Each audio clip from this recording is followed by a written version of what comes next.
Hi all, welcome to Tech Malayalam. ഇപ്പോൾ കുറേയായി നമ്മൾ ഈ ഡാറ്റ ലീക്ക് ആവുന്നതിനെ കുറിച്ചുള്ള ഒരുപാട് ന്യൂസ് കേൾക്കാറുണ്ട്.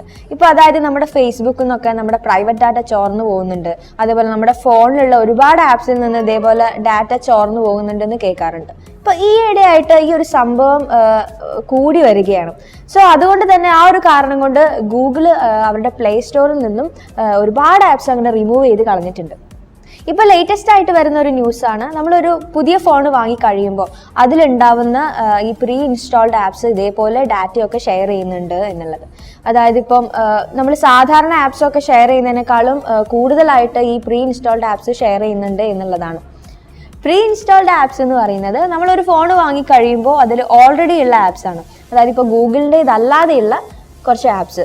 ഈ ആപ്സിനെ നമ്മൾ ഈ ബ്ലോട്ട്വെയർ എന്ന് പറയും, അതുപോലെ തേർഡ് പാർട്ടി ആപ്സ് എന്ന് പറയും. ഇങ്ങനെയുള്ള ആപ്സ് നമുക്ക് ചിലതൊക്കെ ആണെങ്കിൽ നമുക്കത് അൺഇൻസ്റ്റാൾ ചെയ്ത് കളയാൻ പറ്റും, എന്നാൽ ചിലത് അങ്ങനെ ചെയ്യാനും പറ്റില്ല.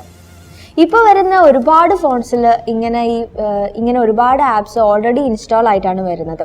അതായത് ഇപ്പം നമുക്ക് അങ്ങനെയാണെങ്കിൽ ഫേസ്ബുക്കിൻ്റെ ആപ്പ് കാണാൻ പറ്റും, അതേപോലെ മൈക്രോസോഫ്റ്റിൻ്റെയും ഇങ്ങനെ ഒരുപാട് വേറെയും കുറേ ആപ്സ് അങ്ങനെ വരാറുണ്ട്. ഇങ്ങനെ പ്രീ ഇൻസ്റ്റാൾഡ് ആപ്സ് വരാത്ത ഫോൺസ് എന്ന് വെച്ചാൽ ഗൂഗിൾ പിക്സലിൻ്റെ ഫോണിൽ അങ്ങനെ വരാറില്ല, അതേപോലെ ആൻഡ്രോയിഡ് 1 സ്റ്റോക്ക് ആൻഡ്രോയിഡിലും അങ്ങനെ കാണാറില്ല.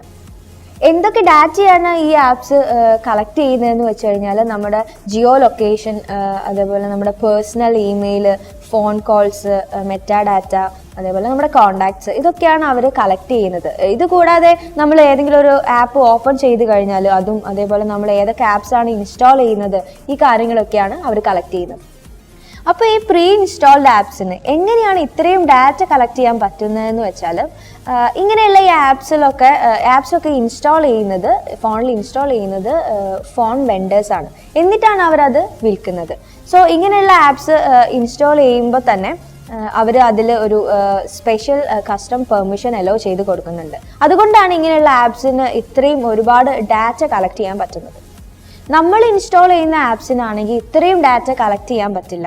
കാരണം അതിന് പെർമിഷനൊക്കെ കൊടുക്കുന്നത് നമ്മളാണ്, അലോ ചെയ്ത് കൊടുക്കുന്നത്. അപ്പം നമുക്ക് തന്നെ സെലക്ട് ചെയ്യാൻ പറ്റും ഏതൊക്കെ പെർമിഷൻ നമുക്ക് അലോ ചെയ്ത് കൊടുക്കുക എന്നുള്ളത്. ബട്ട് ഇങ്ങനെ ഓൾറെഡി ഇൻസ്റ്റാൾഡ് ആയിട്ട് വരുന്ന ആപ്സിന് വെൻഡേഴ്സ് ഇങ്ങനെ പെർമിഷൻ അലോ ചെയ്ത് കൊടുത്തുകൊണ്ട് നമ്മളത് അറിയുന്നുമില്ല, നമ്മളത് ശ്രദ്ധിക്കുന്നുമില്ല. ഇങ്ങനെ ഇവർ കളക്ട് ചെയ്യുന്ന ഡാറ്റ ഈ അഡ്വർടൈസിങ് ആവശ്യങ്ങൾക്ക് മാത്രമേ യൂസ് ചെയ്യുന്നുള്ളൂ എന്നതാണ് പല കമ്പനികളും അവകാശപ്പെടുന്നത്. പക്ഷേ അത് എത്രത്തോളം സേഫാണ് അല്ലെങ്കിൽ സത്യമാണ് എന്നുള്ള കാര്യം നമുക്ക് പറയാൻ പറ്റില്ല. സോ നമ്മൾ എന്താണ് ചെയ്യേണ്ടതെന്ന് വെച്ചാൽ, ഇപ്പോൾ നമ്മളൊരു പുതിയ ഫോൺ വാങ്ങുമ്പോഴോ അല്ലെങ്കിൽ നമ്മുടെ കയ്യിലുള്ള ഫോണിലോ ഇതേപോലുള്ള ഓൾറെഡി ഉള്ള ആപ്സ്, ഇൻസ്റ്റാൾ ചെയ്ത ആപ്സ് ഉണ്ടെങ്കിൽ നിങ്ങളത് ഒന്നെങ്കിൽ അത് അൺഇൻസ്റ്റാൾ ചെയ്ത് കളയാം, അല്ലെങ്കിൽ അത് ഡിസേബിൾ ചെയ്ത് വെക്കാം. എന്നിട്ട് നിങ്ങൾക്ക് ഗൂഗിൾ പ്ലേ സ്റ്റോറിൽ നിന്നിട്ട് നിങ്ങൾക്ക് ഇങ്ങനെ ആവശ്യമുള്ള ആപ്സ് ഇൻസ്റ്റാൾ ചെയ്തെടുക്കാം. സോ അങ്ങനെ നിങ്ങൾ ഇൻസ്റ്റാൾ ചെയ്യുന്ന ആപ്സിന് നിങ്ങൾക്ക് ആവശ്യമുള്ള പെർമിഷനും അലോ ചെയ്ത് കൊടുക്കാം. സോ ഈ ഒരു വീഡിയോ നിങ്ങൾക്ക് ഇഷ്ടപ്പെട്ടു എന്ന് വിചാരിക്കുന്നു. അപ്പം നമുക്ക് നെക്സ്റ്റ് ടൈം നല്ലൊരു വീഡിയോയിൽ വീണ്ടും കാണാം. ബൈ.